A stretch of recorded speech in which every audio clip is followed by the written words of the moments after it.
As Allison said, I'm Tricia Sheehan, and we work with Dairy Management, Inc. Dairy Management is the dairy checkoff, and so the work we do is on behalf of our dairy farmers here in the U.S.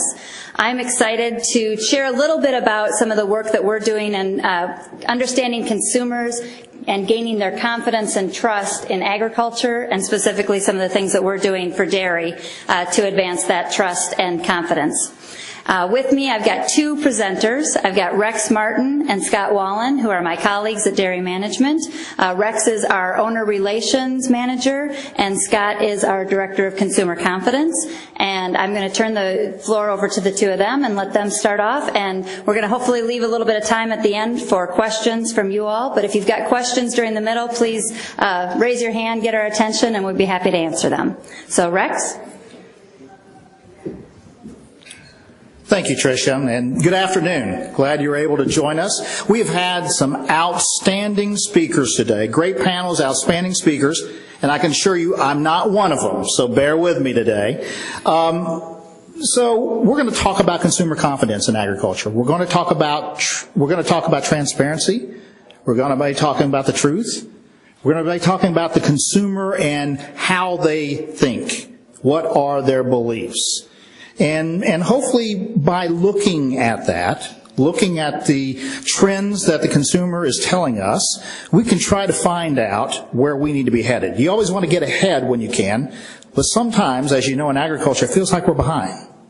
And we've got to find a way to get ahead. So we're Dairy Management Incorporated. We are the National Dairy Checkoff. Over 43,500 licensed dairies, as they sell their milk, pay into a national checkoff.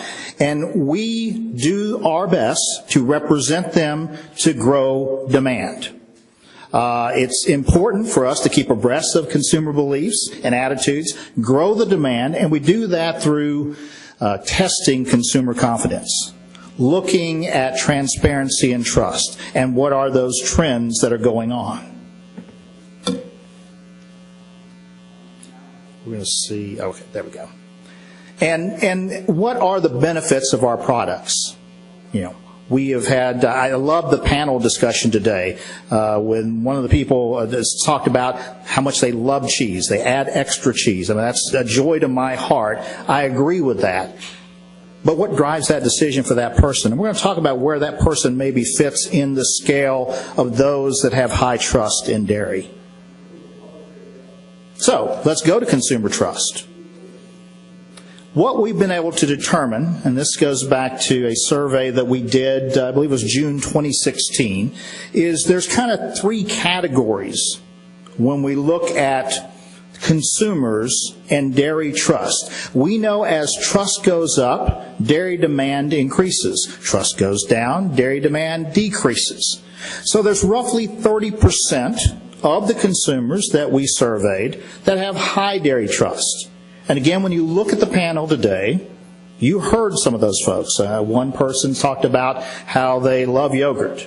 So that person probably is in that high dairy trust area. Then you have the middle group. This is roughly almost 60%. And there are ranges within that middle group. You can see 26% is right on the cusp of high dairy trust.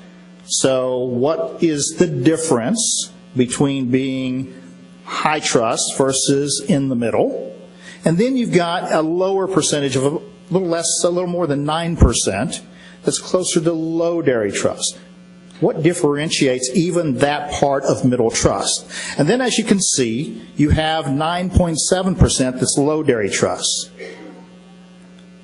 Who should we focus on?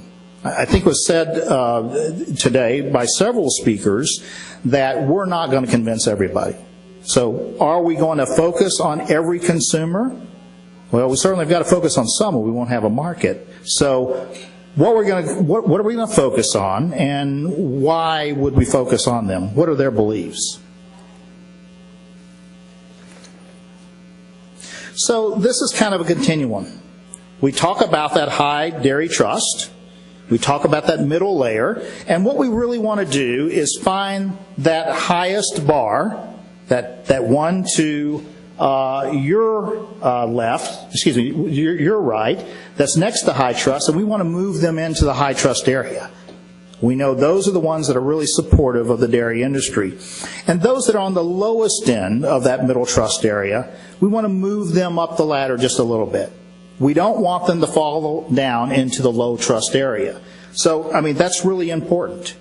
And again, knowing about the consumer, understanding their beliefs is going to help us drive that. So, I like barbecue. Okay, let me be honest with this crowd. I love barbecue. And me and some colleagues last night went to Jack Stack's. You can actually walk there here in the plaza area. And it is one of 3 or 4 barbecue places in the Kansas City area that are known as one of the better barbecue places. Arthur Bryant's, Gates is known in Kansas City. But Kansas City barbecue is not the same as Memphis barbecue. Any folks ever went to the Rendezvous in Memphis? Well, you need to go there if you haven't, but it's not the same. No different than the Salt Lick just north of Austin, Texas. I can get smoked sausage at Salt Lick. I probably can't get it here in Kansas City that often. Or if you go to North Carolina, bear with me, mustard-based barbecue versus vinegar-based barbecue. That's a wide variety of barbecue. And as much as I love barbecue, I don't like all of those flavors of barbecue. But that's based on preference. That preference is based on experience and trial and error. However, when we look at the consumer, sometimes experience can make a difference, like going to a restaurant and having a good experience versus a bad experience. Or sometimes it's based on just their perception. So I look at Yelp, or I look at OpenTable, or I look at some sort of app that tells me what other people say about that restaurant. And in a lot of respects, that's what's going on with the consumer in agriculture. They're listening to other people, and they're making their buying choices based on other people's perceptions that end up being their perceptions. So, what are those perceptions? Well, again, we've heard this, and we've seen this with many other speakers. The numbers may be a little bit different, but consumers care about animals. They are concerned about animal care. What we heard from that panel is, well, we think the farmer does this right. I remember one gentleman saying that, it's that transportation that bothers me. Okay, not sure where he gets that information, but it is something he's thought about or seen something that makes him believe that. Hormone usage, a concern even though we know what the science says, but they don't. They're just hearing about this. So 27%, pretty large area of the public. Not informing the public, misleading the public. You know, you hear about factory farms, large, big agriculture, scary, scary terms. What are we hiding? How many folks here are farmers or ranchers? Okay, quite a few. How many of you have done a tour? Okay. Of those tours, have there been a lot of non-farmers there? Good. That's one of the ways that you change that perception. And we'll talk more about how you build that consumer confidence. Other areas, pesticides and contaminations. I go back to some of my old career in dealing with that area. That's been around for a long time, but it even shows up into the dairy world. Antibiotic usage, just as hormones, a concern, even though things are antibiotic free, we have these free-from marketing. And then again, as I mentioned, the large, big corporate farms. So if we dive down a little further into the middle trusters, that middle area, how does that break out? Well, a large portion of them says, I'm willing to learn, but I want to know more about your process. I want you to be transparent about it. I want to know about hormones. Do you use them? Do you not? Why do you use them? I want to know about safety. I want to know if you're using antibiotics and why. I'm not going to make a decision until I know more, but it's on my mind. A large plurality, 37%, says, I want you to be honest with me. I want you to shoot straight. I want you to be transparent. And those of you that have opened up your farms and ranches to the public, allowing them to visit, allowing them to take a picture, allowing them to be with the animals, make a difference there. Then, yes, we're here in the show me state. I want you to show me. I want you to prove it to me that you're treating these animals well. Now, me as the consumer may think that treating them well may be putting a bow tie on them and a hat. They may have a completely different perception. We have to work on that, but you can't work on that unless they have an understanding of what you're already doing. And then finally, there's a small portion that goes, just reassure me. I like milk. I like cheese. I just want to feel okay about having that. Reassure me that you're following the regulations. Keep doing research to do things better. And then there's 7, and this is in the middle trust area, that goes, yeah, you know, there's not really much you can do. That's that bunch that's about to be into the low area. So when we talk about transparency, in these particular topics like animal well-being, business ethics, food safety, who does the consumer hold responsible to do that transparency? Who should be telling that story and telling them what we're doing? Well, 41% are food companies, which I find interesting. If you'd asked me a year ago, I would not have guessed that. A large portion's food companies. I would have said it should have been farmers, right? They grow it. They put it together. It comes from the farm. Wouldn't it be the farm? But 30% say the farmers. 15% grocery stores. I think that's interesting.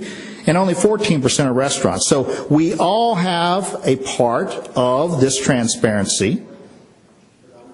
And we all have to hold to that, and it does make a difference. So I want to dive down into this even deeper. Just bear with me real quick. And look at only 2 of these topics of what the consumer's thinking and how this has trended differently over the time. So this is regarding antibiotics in milk, which we don't have antibiotics in milk. We do testing. We know that we have a safe product. But if you go back into all the way into Q2 of 2007, you can see the different numbers. This is disagree with this statement. I believe there are antibiotics in regular milk that pose a health risk to my family. So make sure that you understand that in this case, the 30% says that they disagree with that statement about antibiotics. In 2007, 23% agreed with that statement, and 45%, is that 45, 48? 48% said neutral. If you'll look at the trend that goes all the way from 2007 to 2016, those numbers don't go our way. Those that disagree with that statement goes down to 19%, and then those that agree go down to go up to 40%. So we're losing on that one. We're going to have to work on that. And then real quick, the other one is animal care, cow mistreatment. These numbers aren't trending as poorly as the one before, but disagree goes up a little bit. In the statement, there are mistreatment of cows on dairy farms, so that's up to 27%. And then those that agree are up to 32%. So we have a lot of work to do, and those are just 2 topics that we have that drilled down on. So consider the consumer, what their thoughts are, and then think about what are the messages, what are the things that we can do to make a difference. And to discuss some of the things that we've been doing to help make a difference in consumer trust and transparency, Scott Wallin's going to talk some about that. Well, I've got the fun part of the presentation because I'm going to show you some videos. Everybody likes a good video. I'm going to start, let's see here, by talking about reintroduction to dairy, first of all. And we're in a little bit of a tricky place because I can't tell you all the details about reintroduction to dairy because it has yet to launch. We're probably another 2 weeks or so before we go out with this effort, just in advance of June Dairy Month. But what I can tell you are a few points about it. We feel like this is just unprecedented for the dairy industry. We've never rallied the industry, and I'm talking about all aspects of the industry, like this. It is our checkoff family, the national group. It is the 18 state and regionals, but it's also our 43,000 dairy farmers. It's the people that take our product, the manufacturers and processors, and make their foods for the consumer. It's anybody that does business with a dairy farm. If you're somebody who sells pesticides or fertilizers, you're involved in this. Veterinarians, hoof trimmers, it doesn't matter. Anybody whose welfare depends on the success of our dairy farmers, you are a part of the reintroduction to dairy. So you can see here our communications objective is pretty straightforward: to create a loud and proud reintroduction to dairy to build trust and relevance with consumers over time. So what this is going to look like, in essence, we're going to have videos, we're going to have memes, we're going to have blogs, we're going to encourage farmers to do an awful lot within their communities, farm tours, going to the Kiwanis Club, you name it. Nothing's off the table if we have an opportunity to get out and speak as a united industry. So very excited about what's to come on that. I know Rex talked a little bit about the consumers, so we're just going to touch on that very quickly here. On the far left, we have our dairy lovers and our food lovers. This is a group of people who are our advocates. We're not that concerned with them. Doesn't mean they're not part of reintroduction to dairy. We just want them to keep hearing the great stories that they already believe. That next group over, the conflicted health seekers, you might have heard some other references to them today, the movable middle. This is a group that we think we have the most potential to move to that left side there and make them become the dairy lovers and food lovers. They're looking for information, and I think that we have a fantastic story to reach them with. And then on the far right are the skeptical food purists. We know that's our greatest challenge. What we're trying to do with them is to minimize their voices as much as possible. We don't really expect them to come along to our side, but I think the more that we can at least try to maybe have a conversation with them and have them hear from our industry, you have a shot maybe at changing some perceptions there. And just to conclude on this, our creative strategy again, it's to deliver joy and excitement around dairy, and at the same time show how we're doing the right thing for the industry, consumers, and communities. It really goes back to building that consumer confidence in dairy. The fact that so many of our consumers are generations removed from the farm, that's not unique to our industry. Every one of you deals with the same challenge, so we want to rebuild that consumer confidence and make sure people understand, we're doing the right things to produce healthy foods every day.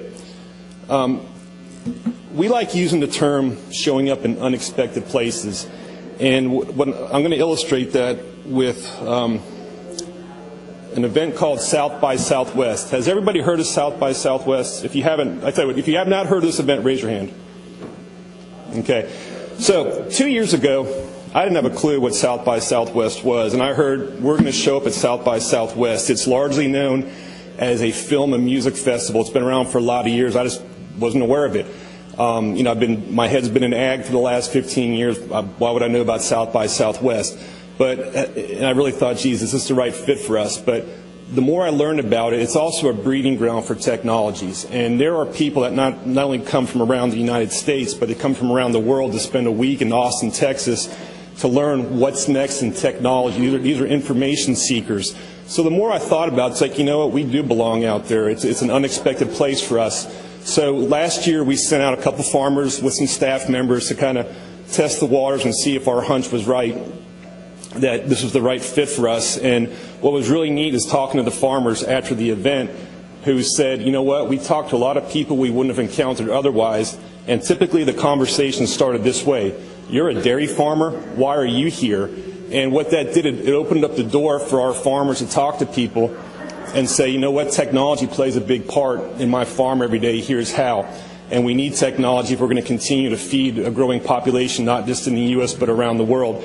So based on that first year's success, we went back this year with greater goals in mind. I think we had Don with the 10 to 12 farmers were on site. Is that right? 10 to 12 dairy farmers were out there this year with Don and my coworker and lots of other staff members. But the big win for us was that we got to sponsor a panel discussion, kind of a room like this, where we got to kind of share our insights on a topic.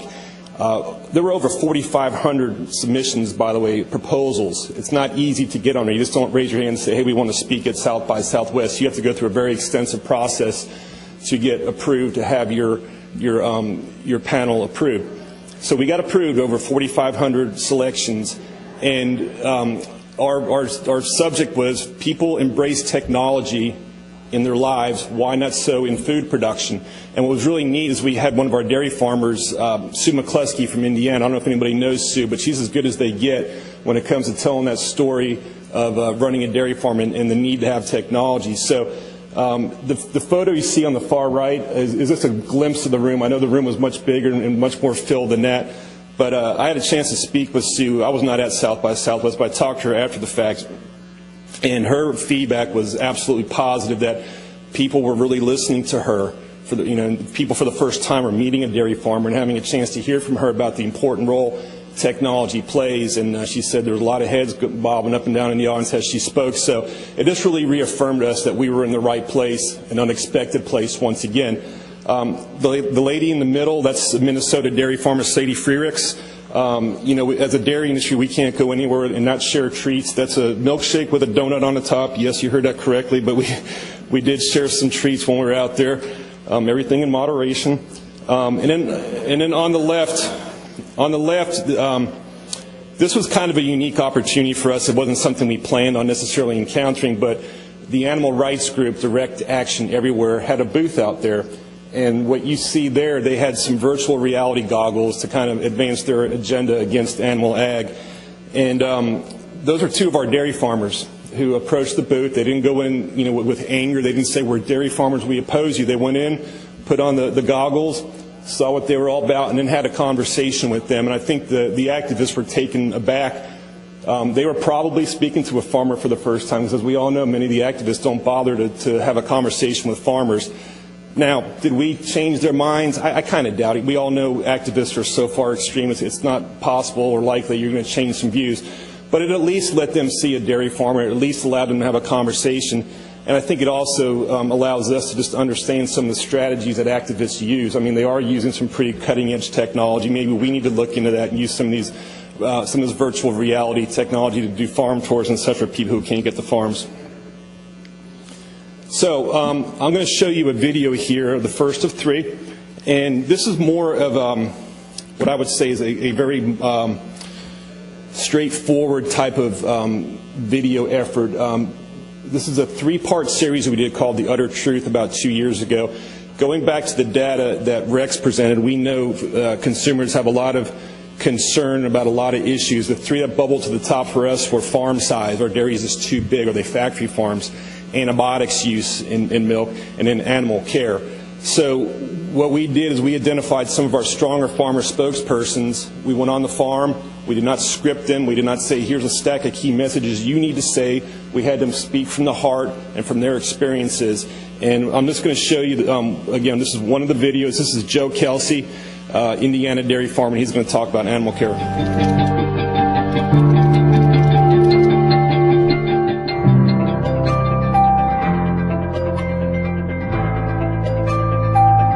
Sometimes people say cows are overworked. Nothing could be further from the truth. When the cows are getting into the milking parlor and they're going through that process, they're only actually being milked about 5 minutes, 3 times a day. But the rest of their day is really spent getting a bite to eat, getting a drink of water, and laying down on a water-filled mattress, just chilling out.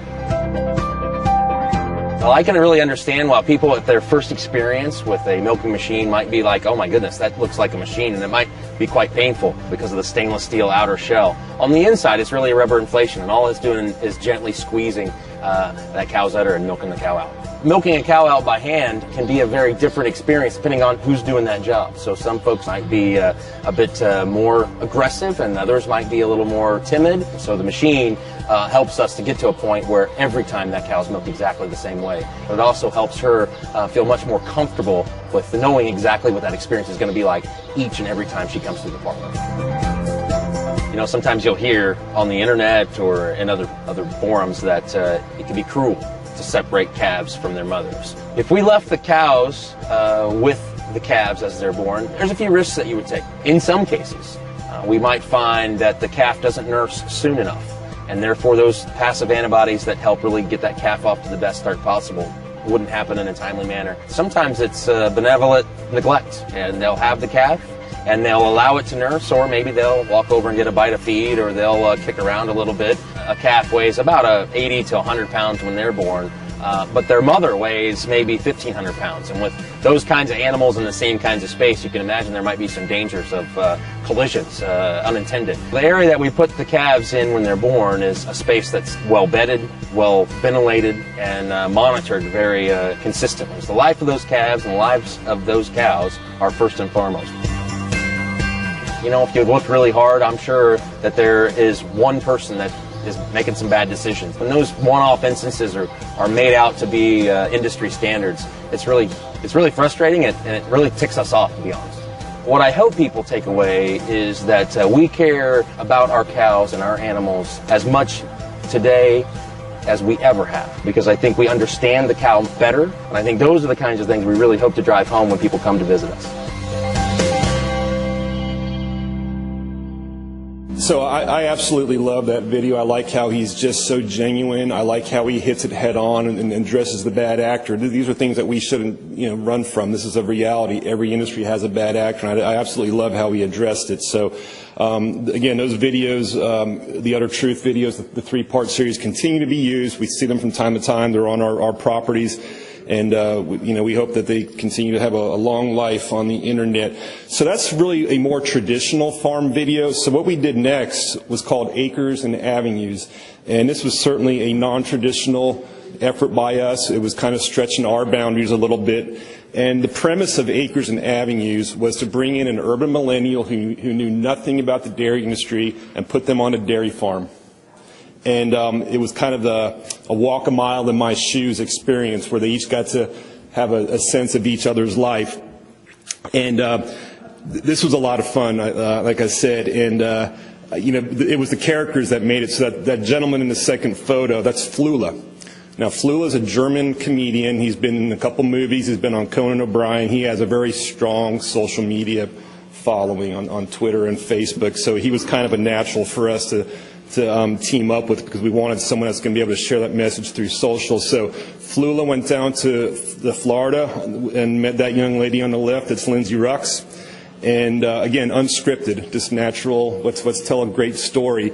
And that was very successful. And then on the right there, the third photo, that's Virginia dairy farmer Laura Flory. And she was paired up with a tattoo artist from California. So you couldn't get people from more opposite backgrounds, but you know what? They came to a common understanding with one another in each other's worlds. So, the first year we did this, it was successful. Year two, though, we knocked it out of the park. These videos combined for over 6.7 million views, 5 million more than year one. So we're really happy with the results of this, and I know we're going to show just a snippet of Laura's video. So again, that's out there for us, but we thought it was, when we talk again about unexpected places, that I don't think you can get more unexpected than bringing the tattoo artist from California onto a Virginia dairy farm. But the people that we're trying to reach are the millennials. We're not talking to each other, and I know all of us in agriculture, we're so guilty of just talking to each other. So maybe, if that content, you might be scratching your head going, why do you do that? It's not designed for us. It's designed for those people out there, and you got to find a way to reach them with a unique message. And I think we've done that with Acres and Avenues. All right, for my third and final clip here, this was something that was rooted down with the Florida dairy farmers. So we have what's called the dairygood.org publishing platform in my office in Chicago, the National Dairy Checkoff. So on dairygood.org, we have a room full of people that are content experts, and they are filling the pipeline every single day with content that we put not only on that website, but through our social pages at Facebook, Twitter, Pinterest, Instagram, you name it. We're out there every single day with fresh content. It could be a farmer feature. It could be something about the latest research about dairy's benefits in the diet. It could be a recipe. So it's got a wide array of content that we pump out every day. And we like working with our states and regions. Again, those are 18 offices on the local level. That's the lifeblood of the Dairy Checkoff. They're the ones that are on the ground that know all the grassroots farmers that we don't have relationships with. So we reached out to them and said, hey, we need some more ideas. What do y'all have? And the Florida dairy farmers said, you know what? We have a dairy farm that plays his trombone to the cows. And you're like, let's have more. So they went ahead and brought a crew out to this dairy farmer, Ed Henderson again, Shenandoah Dairy, and they told a story through the video. And so, of course, they have it on their properties, we have it on ours. But we took a look at this and said, you know what, there's more to this than just keeping it on our industry properties. So we did a pitch to CNN. They have this great big story segment, and they agreed there's more to this. So they sent a crew down to Florida to do the story. And this clip you're about to see is exactly how it appeared on CNN. So that's as cool as it gets in my book. I mean, that was just such a neat thing. Again, a little bit of an unexpected place to have a dairy farmer story told. And this was something that we shared a lot through our social channels. We have Brian Chapman in the audience, and Brian's a member of the Florida Dairy Farmers. And I asked him if he would just make a quick comment, because he had told me there was an unexpected benefit that came after this story ran. So, Brian, if you just want to share real quickly.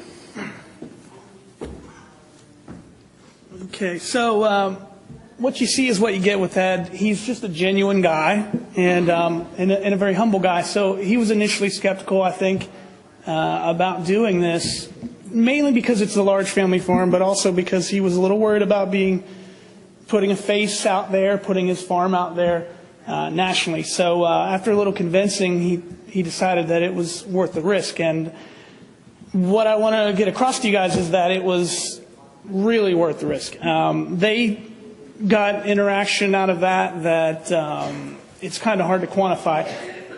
Our office, that aired, I think it's about 2 or 3 weeks ago now, but our office, the phone started ringing off the hook the next morning.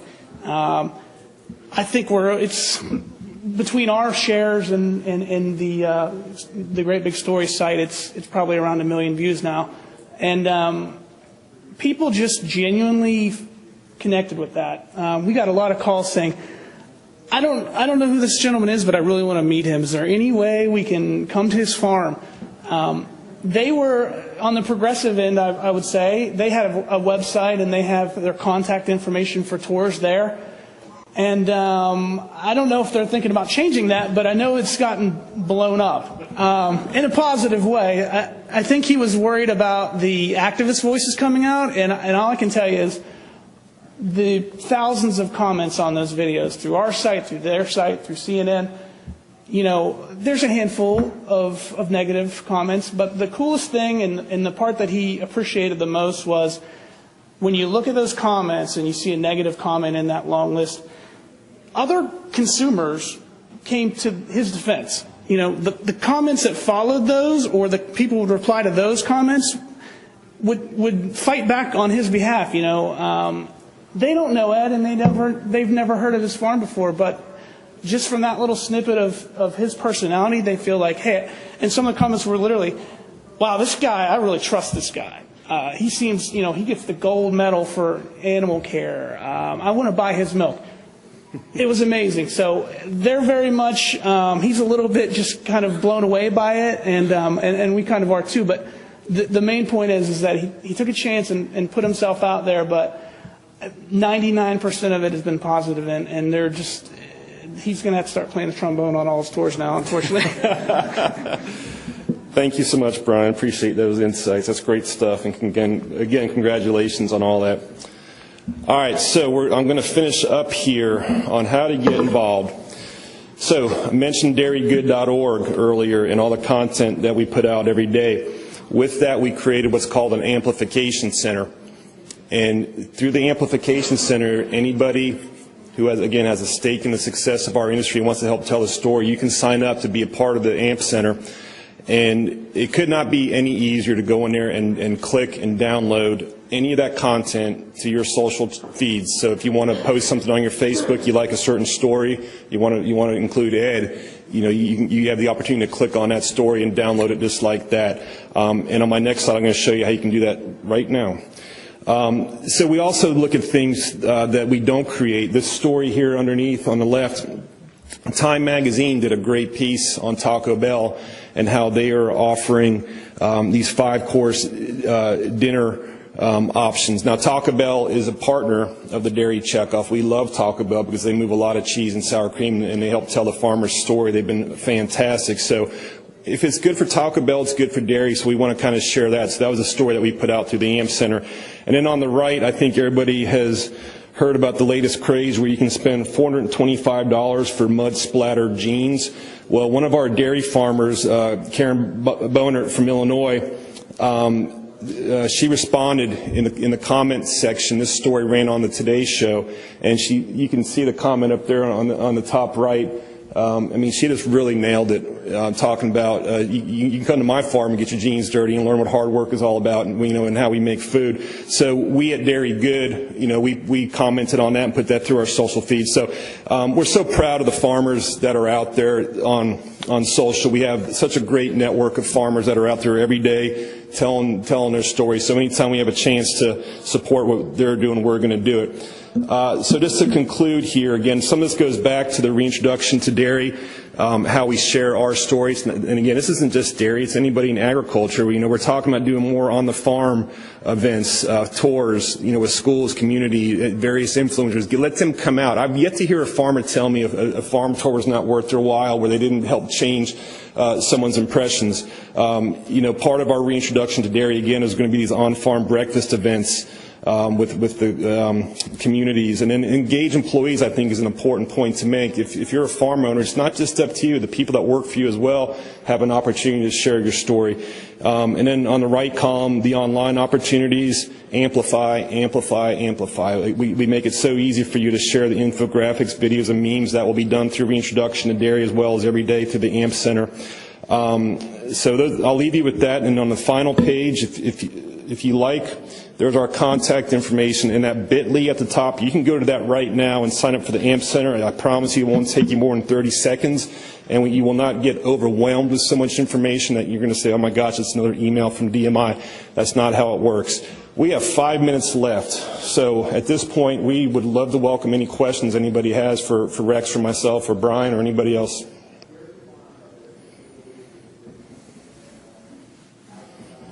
Must have been the trombone.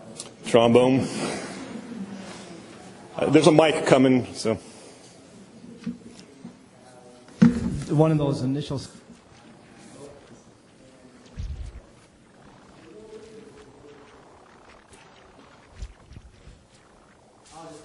Okay. One of the initial slides, you showed some gallon jugs with blue caps. Is there any internal discussion about blue caps versus red caps when you made that slide?